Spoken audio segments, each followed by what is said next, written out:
Et bonjour à toutes et à tous, bienvenue dans ce 14e épisode de la chaîne Aéro et voici le programme.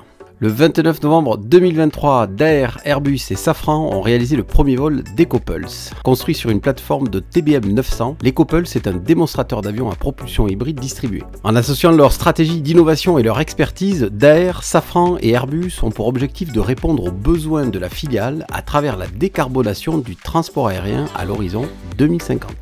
Le 5 décembre, Embraer a présenté son premier E190 Freighter, autrement dit cargo. Il s'agit du premier E190F cargo produit par le constructeur brésilien. Il est le fruit d'une année de travail consacrée à la conversion du design original de l'Embraer 190 E1 en une version cargo. Embraer va-t-il réussir à conquérir ce marché en pleine expansion ? Mauvaise nouvelle du côté de Dijon où Robin Aircraft a été placé en liquidation judiciaire, marquant l'arrêt de la société qui produit le très connu DR400.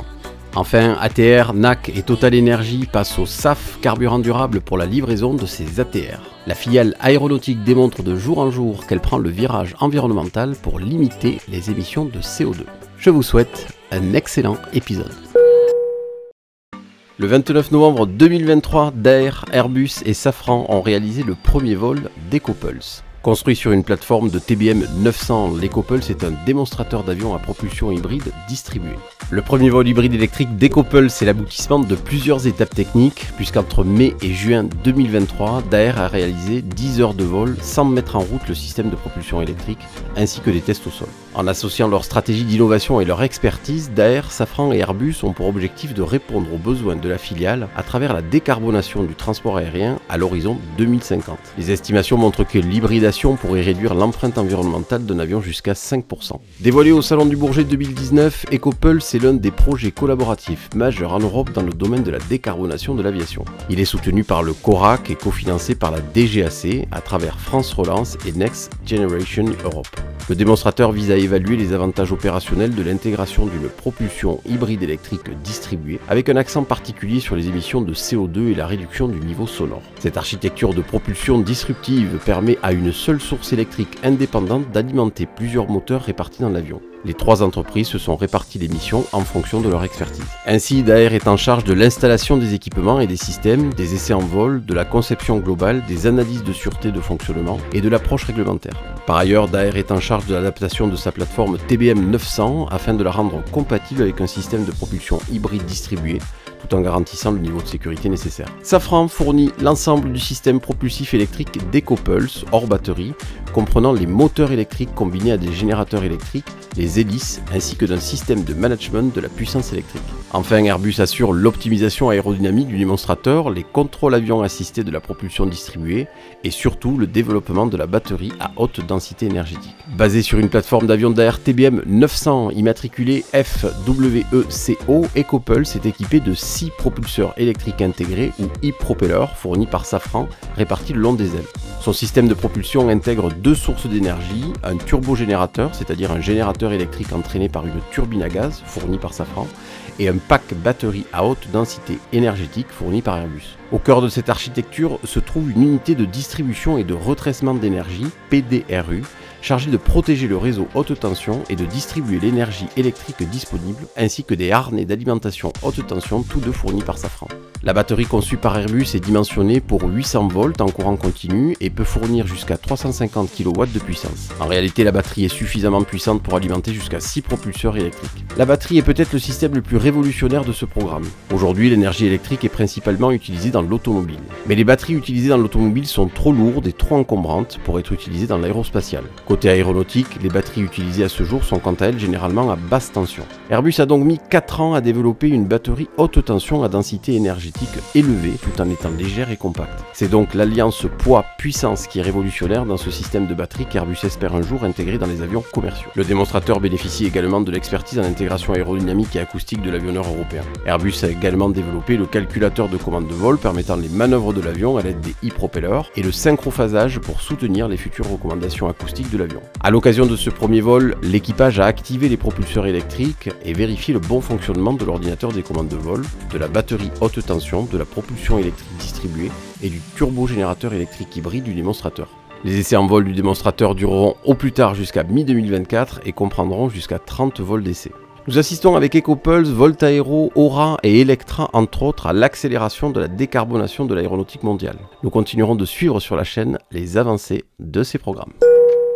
En bref, NAC, qui est le leader mondial du leasing d'avions régionaux, collabore avec ATR et Total Energy pour offrir l'équivalent de 6% de SAF sur les vols de livraison d'ATR de NAC.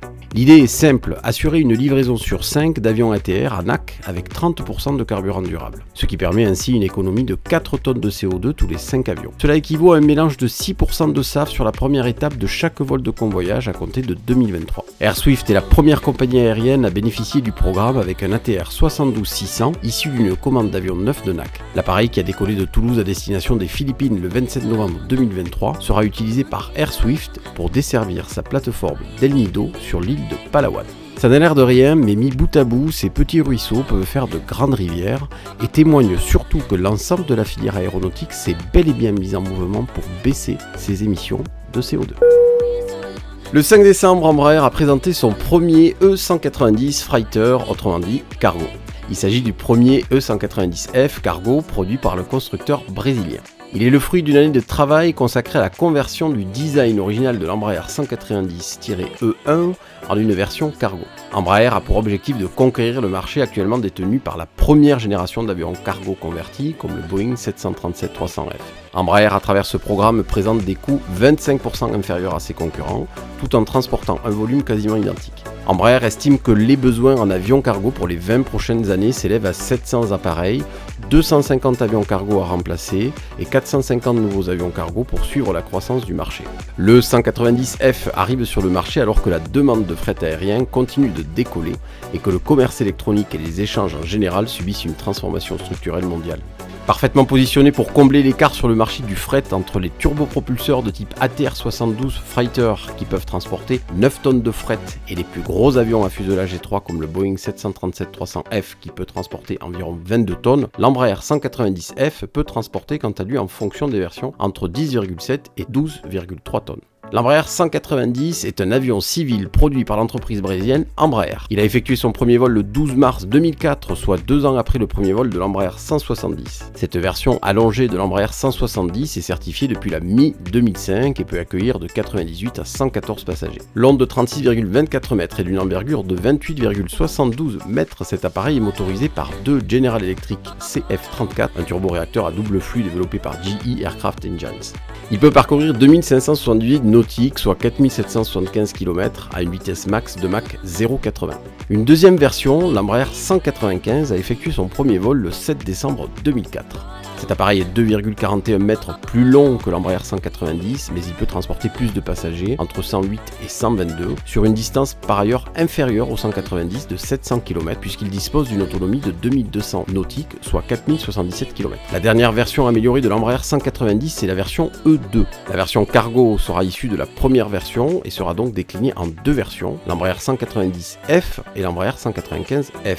L'Embraer 190F pourra donc transporter une charge utile maximale de 10,7 tonnes sur une distance de 2300 nautiques max en fonction de la masse. L'Embraer 195F quant à lui pourra transporter 12,3 tonnes sur une distance max de 2100 nautiques. La transformation du passager E190 en cargo E190F inclut le remplacement d'une partie du fuselage avant pour accueillir une porte cargo, la conversion de la cabine passager en espace cargo avec un plancher renforcé et l'installation de dispositifs de sécurité essentiels comme des détecteurs de fumée. À travers cet appareil, Embraer compte bien décrocher une partie de ce marché et il est fort à parier que vos futurs achats en ligne seront transportés à bord de ces appareils. Le tribunal de commerce de Dijon a publié le 21 novembre 2023 une décision qui prononce la liquidation judiciaire de Robin Aircraft. La liquidation judiciaire signifie purement et simplement l'arrêt de l'entreprise. Nous l'avions vu dans un précédent épisode, l'entreprise était fragilisée depuis la fin 2022 avec des problèmes de longerons. L'avionneur dijonnais avait d'ailleurs dû licencier une partie de ses employés avant de se placer sous le régime de la protection du tribunal de commerce. Dans un communiqué de presse, Robin Aircraft indique que 3 offres de reprise ont été déclinées. L'entreprise L'entreprise indique que le CEAPR, le Centre Est Aviation Pierre Robin, est toujours en activité au service des clients de Robin. Ce centre va d'ailleurs récupérer les compagnons qui le souhaitent. C'est une annonce importante pour l'aéronautique française qui assiste impuissante à la fin d'un constructeur historique. Casimir Pellissier, le président de Robin Aircraft, ne baisse pas les bras et indique « Et quand demain la communauté des DR400 et Cap 10 le voudra et que les conditions du marché le permettront, nous serons prêts. » Nous espérons vivement que la dernière phrase de ce communiqué soit prémonitoire. Eh bien, nous arrivons au terme du 14e épisode. Je vous remercie pour votre attention. Si vous avez aimé le contenu, vous pouvez laisser un pouce bleu et un abonnement, ça fait toujours plaisir. Je vous souhaite une excellente semaine et vous dis à la semaine prochaine sur votre chaîne Aéro.